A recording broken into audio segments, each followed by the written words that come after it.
Assalamualaikum warahmatullahi wabarakatuh. Baik anak-anak, sekarang kita belajar matematika lagi. Sekarang kita akan belajar di buku paket halaman, kalian buka halaman 63 ya.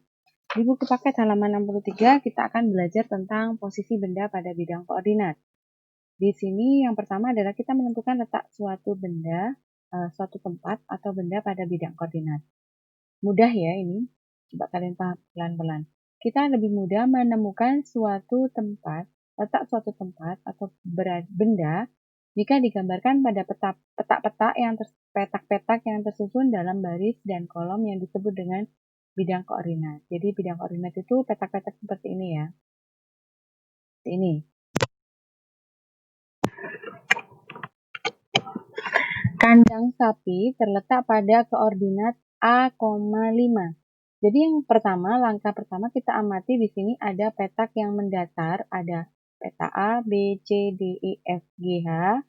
Kemudian petak yang vertikal atau ke atas, itu ada 1, 2, 3, 4, 1, 2, 3, 4, 5.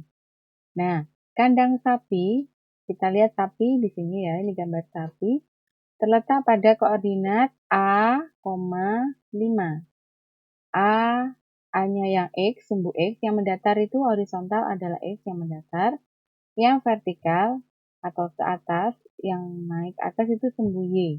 Jadi A, 5 itu ada di sini ya. Yang disebutkan lebih dahulu adalah sumbu X-nya. Kemudian yang kedua, kandang ayam terletak pada koordinat B, 2. Nih, coba. Ini kandang ayam, ada di B, 2. Berarti di sini. Tarik garis horizontal ya. Jadi thread tarik ke sini sama ke sini. Jadi ada di tengah-tengah ini. Ya. Bukan di sini atau di sini, tapi ketemu titik ketemunya B, tarik atas, 2, tarik ke datar, ketemunya di sini. Ketemunya. Oke, semoga bisa dipahami. Kemudian yang ketiga, kandang domba. Di sini ada gambar domba. Itu ada koordinat D, 4. A, B, C, D. Oke, ditarik ke atas, thread. Kemudian 4, tarik ke kanan, thread, ketemu di sini. Berarti titik bertemunya antara sumbu X dan sumbu Y. Ya, di sini. Kemudian kambing. Nah, kambing berarti F, 3. Ya. Dan BB adalah H, 5. Oke, insyaallah semoga bisa dipahami ya. Letak suatu tempat pada denah juga bisa digambarkan pada koordinat seperti ini. Jadi ini kan denah nih. Kemudian kita buat kotak-kotak seperti ini. Nah, sekolah terletak pada Jalan Sirsat. Di Jalan Sirsat pada koordinat, ini Jalan Sirsat kan, sekolahnya ada di koordinat B, 1. Ya, betul.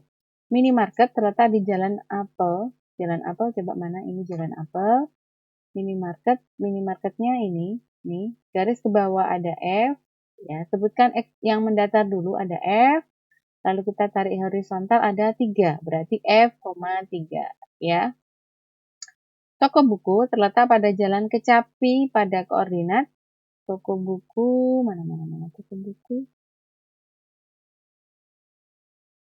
Toko buku ini ya, toko buku maaf udah nggak kelihatan. Toko buku di sini, garis ke bawah dulu, thread, berarti H. Sebutkan dulu yang horizontal ya, H. Kemudian garis ke kiri, thread 5, berarti H, 5. Ya, mudah ya. Kemudian kita belajar lagi. Nah, ini contoh ada peta, kita kecilkan dulu. Nah, kalian lihat halaman berikutnya, halaman 64 di buku kalian, catatan.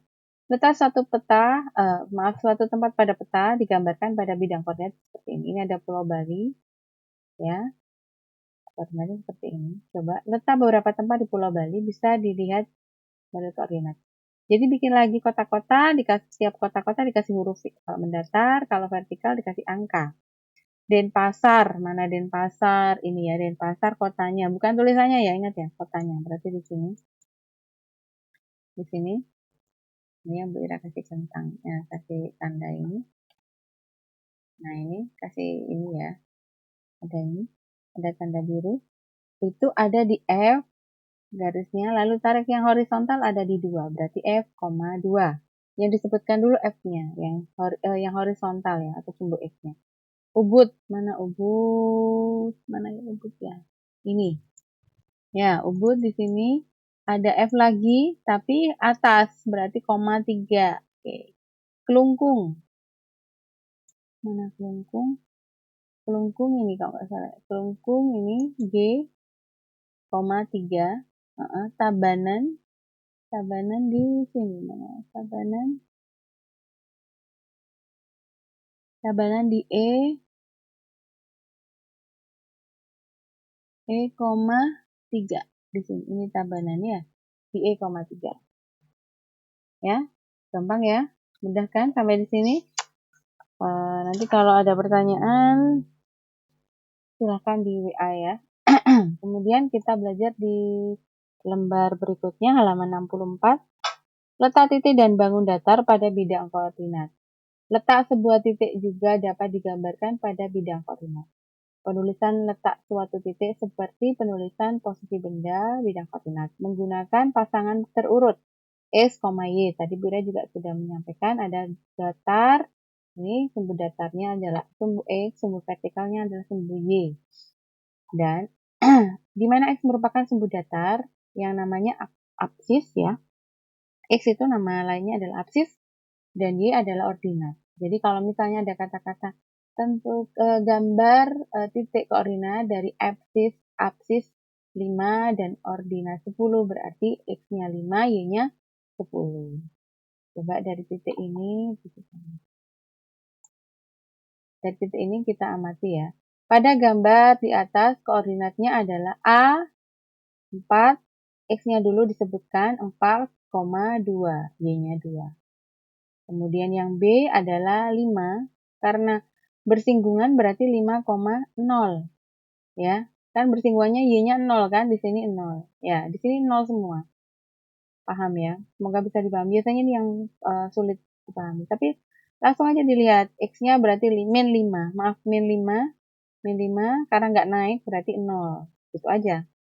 Kemudian yang C. C adalah min 2, min 3. Min 2 dulu. Jangan salah. Ini punya Y ya. Yang vertikal punya Y. Berarti yang datar dulu yang disebutkan min 2, min 3. Dan yang D adalah 6, min 2 ya. Ingat yang datar dulu sebagai sumbu X baru sumbu Y-nya. Ini ada teropong UN ya, soal UN gampang ya insya Allah. Jadi koordinat yang salah, mana yang salah? Kalau A, coba A. A itu ada 2, min 2, betul. Yang B 3,1 benar. Yang C sekarang. Yang C itu min 3,1 harusnya, bukan 1, min 3. Jadi yang C salah. Coba yang D benar apa enggak? Yang D min 2 benar, min 3 ya. Yang salah yang C ya. Oke, gampang ya. Sekarang yang terakhir. Suatu bangun datar dapat digambarkan pada koordinat untuk menggambar bangun datar pada bidang koordinat. Nah, jadi bisa menggambar bangun datar bidang koordinat. Tentukan terlebih dahulu titik-titik sudut bangun datar tersebut. Ya, ini ada titik-titiknya. Ini nanti membentuk bangun apa? Seperti itu maksudnya. Contohnya, sekarang gambar titik A, maaf, absis ordinatnya. Absisnya 4, Y-nya 3 atau ordinatnya 3, berarti di sini. Kemudian B min 2,1, min 2,1 di sini. C min 2, min 3, ingat min 2 dulu yang digambar, baru min 3. Kemudian yang D 4, min 2, min 4, min 3. Ya, 4 dulu yang digambar, baru min 3. Setelah titik-titiknya terbentuk, maka bisa ditarik garis ya dari titik-titik itu. Titik A tarik garis ke B, B ke C, C ke D, dan D ke A. Maka akan terbentuk suatu bangun trapesium, ya, siku-siku. Jadi sikunya di sini. Trapesium siku-siku. Oke.